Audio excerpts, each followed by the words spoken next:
ಕೋರ್ಟ್ನಿಂದ ಮತ್ತೆ ಜೈಲಿಗೆ ದರ್ಶನ್ ಪವಿತ್ರ ವಾಪಸ್ ಆಗಿದ್ದಾರೆ. ಪವಿತ್ರ ಗೌಡ ಹಿಂದೆಯೇ ಆರೋಪಿ ದರ್ಶನ್ ಅವರು ಬಂದಿದ್ದಾರೆ. ಇವತ್ತಿನ ವಿಚಾರಣೆಯನ್ನ ಮುಗಿಸಿ ಮತ್ತೆ ಪರಪ್ಪನ ಅಗ್ರಹಾರ ಜೈಲು ಸೇರಿದ್ದಾರೆ ದರ್ಶನ್ ಪವಿತ್ರ.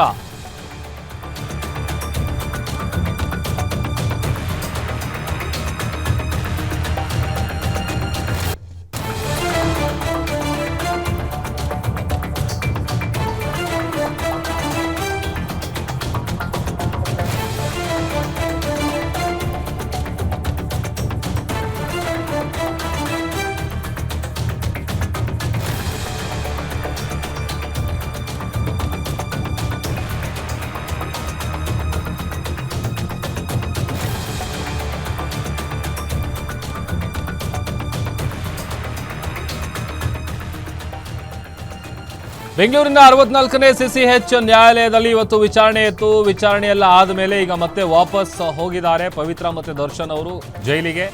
ಪವಿತ್ರ ಗೌಡ ಹಿಂದೆಯೇ ಆರೋಪಿ ದರ್ಶನ್ ಬಂದಿದ್ದಾರೆ. ಇವತ್ತಿನ ವಿಚಾರಣೆಯನ್ನ ಮುಗಿಸಿ ಮತ್ತೆ ಪರಪ್ಪನ ಅಗ್ರಹಾರ ಜೈಲಿಗೆ ಹೋಗಿದ್ದಾರೆ. ಮತ್ತೊಂದು ಕಡೆ ದರ್ಶನನ್ನ ನೋಡೋದಕ್ಕೆ ಕೋರ್ಟ್ ಆವರಣದಲ್ಲಿ ಫುಲ್ ಕ್ರೌಡ್ ಇತ್ತು. ಬಿಗಿ ಪೊಲೀಸ್ ಬಂದೋಬಸ್ತ್ ಮೂಲಕ ಮತ್ತೆ ದರ್ಶನ್ ಅವರನ್ನ ಜೈಲಿಗೆ ಶಿಫ್ಟ್ ಮಾಡಲಾಗಿದೆ. ಕೋರ್ಟ್ನ ಆವರಣದಲ್ಲಿ ದರ್ಶನ್ ಅವರ ಅಭಿಮಾನಿಗಳು ಕಿಕ್ಕಿರಿದು ಸೇರಿದ್ರು. ಅದೊಂದು ಕಡೆ ಅವ್ರು ಯಾವಾಗ ಕೋರ್ಟ್ನ ಆವರಣಕ್ಕೆ ಬರ್ತಾ ಇದ್ದಂತೆ ಗೊತ್ತಲ್ಲ ಡಿ ಬಾಸ್ ಅಂತ ಫ್ಯಾನ್ಸ್ ಎಲ್ಲ ಕೂಗಾಡಿದ್ದಾರೆ. ದರ್ಶನ್ ಅವರನ್ನ ಕರ್ಕೊಂಡು ಹೋಗ್ತಿದ್ದ ವಾಹನದ ಹಿಂದೆನೆ ಅಭಿಮಾನಿಗಳು ಓಡಿ ಹೋಗಿದ್ದಾರೆ, ಅಂದರೆ ಓಡಿ ಹೋಗ್ತಾರೆ. ಅಲ್ಲಿ ದೃಶ್ಯದಲ್ಲಿ ಗಮನಿಸ್ತಾ ಇದ್ದೀವಿ ನೋಡಿ.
ದೃಶ್ಯದಲ್ಲಿ ನೋಡ್ತಾ ಇದ್ರೆ ನಮ್ಗೆ ಯಾವುದೋ ಕೋರ್ಟಿಗೆ ಬಂದಿದ್ದಾರೆ, ವಿಚಾರಣೆಗೆ ಬಂದಿದ್ದಾರೆ ಅಂತ ಅನಿಸ್ತಾ ಇಲ್ಲ. ಯಾವುದೋ ಫಿಲಿಂ ಪ್ರಮೋಷನ್ಗೆ ಬಂದಿದ್ದಾರೇನೋ.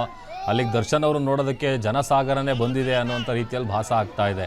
ನೋಡಿ ಅಲ್ಲಿ ಎಷ್ಟು ಜನ ಸೇರಿದ್ದಾರೆ ಅಂತೇಳಿ. ಎಲ್ಲರೂ ಕೂಡ ದರ್ಶನ್ ಅವರ ಅಭಿಮಾನಿಗಳು. ಆಮೇಲೆ ದರ್ಶನ್ ಅವರಿಗೆ ದೊಡ್ಡ ಮಟ್ಟದ ಫ್ಯಾನ್ ಫಾಲೋಯಿಂಗ್ ಇದೆ. ಆದರೆ ಅವರು ಹೋಗಿರೋದು ಯಾವ ಕಾರಣಕ್ಕೆ, ಕೋರ್ಟಿಗೆ ಹೋಗಿದ್ದಾರೆ, ಅದು ವಿಚಾರಣೆ ಇದೆ, ಅದಕ್ಕೆ ಬಂದಿದ್ದಾರೆ. ಬಟ್ ಆದರೆ ಅಭಿಮಾನಿಗಳ ಈ ಅಭಿಮಾನದ ಅತಿರೇಕಕ್ಕೆ ಹೋದರೆ ಹೇಗಿರುತ್ತೆ ಅನ್ನೋದಕ್ಕೆ ಬೆಸ್ಟ್ ಎಕ್ಸಾಂಪಲ್ ಇದು. ಯಾಕಂತಂದರೆ ಯಾವಾಗ ಅವರು ರೇಣುಕಾಸ್ವಾಮಿ ಕೊಲೆ ಕೇಸಲ್ಲಿ ಆರೋಪಿ ಅನ್ನುವಂಥದ್ದು ಗೊತ್ತಾಗುತ್ತೆ, ಅದಾದಮೇಲೆ ಇದೇ ಕಾರಣಕ್ಕೇ ಅವರಿಗೆ ಪರಪ್ಪನ ಅಗ್ರಹಾರ ಜೈಲಲ್ಲೂ ಕೂಡ ವಾಕಿಂಗ್ ಮಾಡೋದಕ್ಕೆ ಅವಕಾಶ ಕೊಡೋದಾಗಲಿ ಈ ಥರದ್ದೆಲ್ಲ ಮಾಡಿದ್ರೆ, ಈಗ ನೋಡಿ ಇಲ್ಲಿ ಹೊರಗಡೆ ಈಗ ಕೋರ್ಟಿಗೆ ವಿಚಾರಣೆಗಂತ ಬಂದಂಥ ಸಂದರ್ಭದಲ್ಲೇ ಎಲ್ಲರೂ ಕೂಡ ಡಿ ಬಾಸ್ ಅಂತ ಕಿರ್ಚಾಡಿದ್ದಾರೆ, ಕೂಗಾಡಿದ್ದಾರೆ. ಅವರು ಹೋಗ್ತಾ ಇರುವಂಥ ವಾಹನದ ಹಿಂದೆನೇ ಓಡಿ ಹೋಗಿದ್ದಾರೆ. ಆಮೇಲೆ ಅವರು ಈಗ ಪರಪ್ಪನ ಅಗ್ರಹಾರ ಜೈಲಲ್ಲೂ ಕೂಡ ಹೊರಗಡೆ ಅವರನ್ನು ವಾಕಿಂಗ್ ಮಾಡೋದಕ್ಕೆ ಬಿಟ್ಟರೆ ಅವಾಗ ಅಲ್ಲಿರೋವಂಥ ಸಹ ಕೈದಿಗಳು ಯಾರ್ಯಾರು ಇರ್ತಾರೆ ಅವರೆಲ್ಲರೂ ಇದೇ ಥರ ಕಿರಿಸ್ತಾರೆ, ಡಿ ಬಾಸ್ ಒಂದ್ಸಲ ನೋಡಿ ಅಂತ. ಈ ಥರದ್ದೆಲ್ಲ ಆಗಬಾರ್ದು ಅನ್ನುವಂಥ ನಿಟ್ಟಿನಲ್ಲೇ ಅವರಿಗೆ ಕ್ವಾರಂಟೈನ್ ಸೆಲ್ಲಲ್ಲಿ ಇಟ್ಟಿರೋದು. ಆಮೇಲೆ ಅವ್ರಿಗೆ ಪ್ರತ್ಯೇಕವಾಗಿ ಅಲ್ಲಿ ವಾಕಿಂಗ್ ಮಾಡೋದಕ್ಕೆ ಅವಕಾಶ ಕೊಟ್ಟಿರೋದು. ಆಮೇಲೆ ಇಷ್ಟು ದಿವಸ ಈಗ ಚಾರ್ಜ್ ಫ್ರೇಮ್ ಆಗೋವರೆಗೂ ಕೂಡ ಒಂದಲ್ಲ ಒಂದು ನೆಪಗಳನ್ನು ಹೇಳಿಕೊಂಡು ನಟ ದರ್ಶನ್ ಅವರು ಒಂದಾದ್ಮೇಲೆ ಒಂದು ಅರ್ಜಿಗಳನ್ನು ಹಾಕ್ಕೊಂಡು ಇಲ್ಲಿವರೆಗೂ ಕೂಡ ಹೇಗೋ ನಡೀತು. ಬಟ್ ಆದರೆ ಇನ್ನು ಮುಂದೆ ಆ್ಯಕ್ಚುಯಲ್ ಆಗಿ ಸಂಕಷ್ಟ ಶುರುವಾಗುತ್ತೆ ನಟ ದರ್ಶನ್ ಅವರಿಗೆ. 17 ಜನ ಆರೋಪಿಗಳನ್ನು ಕೂಡ ಇವತ್ತು ಕೋರ್ಟಿಗೆ ಪ್ರೊಡ್ಯೂಸ್ ಮಾಡುವಂಥ ಕೆಲಸ ಆಗಿತ್ತು.